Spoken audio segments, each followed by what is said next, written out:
Hey there, welcome to Fluency Goals. I'm Mandeep. Today, in this lesson, we are going to learn 10 advanced words and phrases with Sara Ali Khan. So, I'm going to play some excerpts from the interview of Sara Ali Khan and we'll learn the meaning, the usage of the words and the phrases, some advanced words and phrases that she uses in her speech and learn to use them in our everyday conversations. Shall we begin then?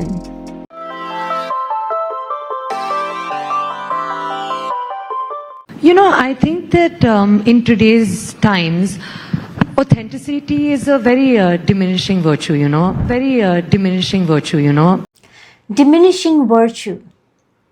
She has used this phrase diminishing virtue here. Diminishing means something that keeps on reducing, something that is becoming less common. And virtue is quality. So diminishing virtue means the quality that is becoming less common in present scenario, something that is declining. Let's use this phrase in some sentences of our own. Honesty seems like a diminishing virtue in today's competitive world. Patience is becoming a diminishing virtue in the age of instant gratification. Respect for elders is sadly viewed as a diminishing virtue. I urge you to use this phrase in sentences of your own and share those sentences with me. I love to read your sentences and respond to them as well. Let's look at the next part of the video. I think that what I'm very, very cognizant of is being an actor is a part of my life. Very, very cognizant of is Cognizant of. To be cognizant of something means to be aware of something, to be conscious of something's existence or some situation that is happening around you. She is fully cognizant of the risks involved in the operation. This phrase is very commonly used in professional communication where you wish to bring the attention of your authorities to some issue, some situation. The government is cognizant of the tax burden on the middle class. He wasn't cognizant of the cultural sensitivities while making that comment. Moving on.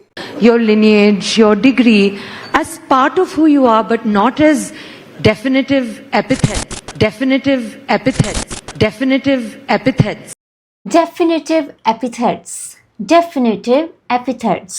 Now, definitive means conclusive, something that is final. And epithets means the labels that are used to define the characteristic of some person here. If you call Margaret Thatcher the Iron Lady, that becomes a definitive epithet because you are labeling her, giving a very powerful, a very strong and final label to her as the Iron Lady. Let's use it in some sentences. He earned definitive epithet as the pioneer of innovation. Historians often assign definitive epithets to great leaders. Let's see the next part. We have so many languages, so many religions, so many cultures, so many classes, so many castes. I don't get into that bifurcation. Bifurcation simply means division, dividing something into two parts or two branches. So, a division. The bifurcation of the road leads to two towns. The bifurcation of responsibilities caused confusion in the team. There is a clear bifurcation in the theory and practical application in this course. Moving on. Sara will not even let her mother buy 2 towels if they are expensive. Is that true? Well, it's debatable. He's not fully wrong. I'm frugal. Frugal. So if you call someone frugal or somebody describes themselves as frugal, they mean to say that they are very careful with their expenditure, what they spend their money on. So usually they are calling themselves economical and careful in spending. He's a frugal shopper who always waits for discounts. Being frugal doesn't mean cheap, it means being smart with money. Her frugal lifestyle allowed her to save for her dream home. But yes, of course, I think a little bit of, splurging, a little bit of celebrating if you want to, splurging a little bit of, splurging a little bit of. Splurging. Splurging. This is completely opposite of frugal. It simply means spending money freely and extravagantly. So when you are spending money without holding yourself back, that means you are spending extravagantly and you are splurging. I ended up splurging on designer clothes this weekend. After months of saving, she felt justified in splurging on a vacation. Stop splurging on unnecessary gadgets. Comment below and let me know, what do you splurge on? Everybody likes to splurge on something, one thing or another. What do you like to splurge on? Let me know. Let's see the next part of the clip. And I borrow it every now and then. I aspire to buy a Chanel bag one day. I aspire to buy a Chanel bag one day. I aspire to buy a Chanel bag one day. Aspire to.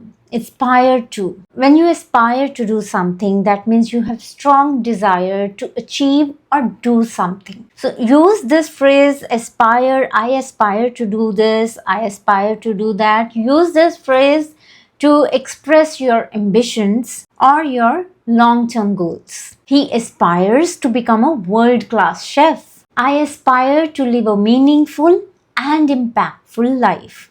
What do you aspire to be? Let me know in the comment section. Who knows, I might also get some inspiration from you. Let's see further. I know that there's more for me to do. But right now, I also know that I'm not even at the tip of the iceberg as an actor. I'm not even at the tip of the iceberg as an actor. Tip of the iceberg. Tip of the iceberg. When you say tip of the iceberg, it means it is just a small and a visible part of something bigger. So here Sarah talks about that she is just on the tip of iceberg being that actor. So she means that she is just a small part of something big here. What you see in the news is just the tip of the iceberg. There's a lot more going on behind the scenes. The financial fraud uncovered was just the tip of the iceberg.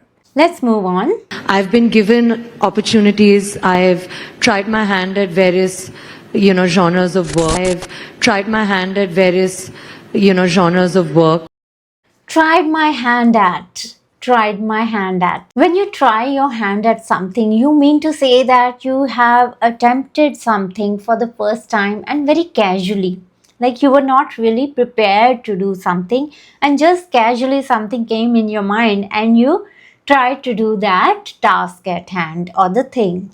I tried my hand at baking this weekend and it was a disaster. Many people tried their hand at painting during the lockdown and discovered a hidden talent. So did you also try your hand at some hobby during the lockdown period? Tell me, what did you discover? I'm very, very aspirational. I have a lot of dreams, a lot of ambitions. I'm very, very aspirational. I'm very, very aspirational. The last one, aspirational. Aspirational. When you're aspirational, that means you have a strong desire of achieving something or getting that success. You can use this word to describe people, to describe lifestyle of people, like she is an aspirational vlogger, or he belongs to an aspirational middle class family aiming to move upwards. Her speech was deeply aspirational and motivated everyone in the audience. So that was all about 10 advanced English words and phrases used by Sarah in her conversation in her interview. If you like this lesson, please do give me a thumbs up there, and if you haven't subscribed to my channel yet, I urge you to do so. I'll see you next time with another lesson. Till then, happy learning.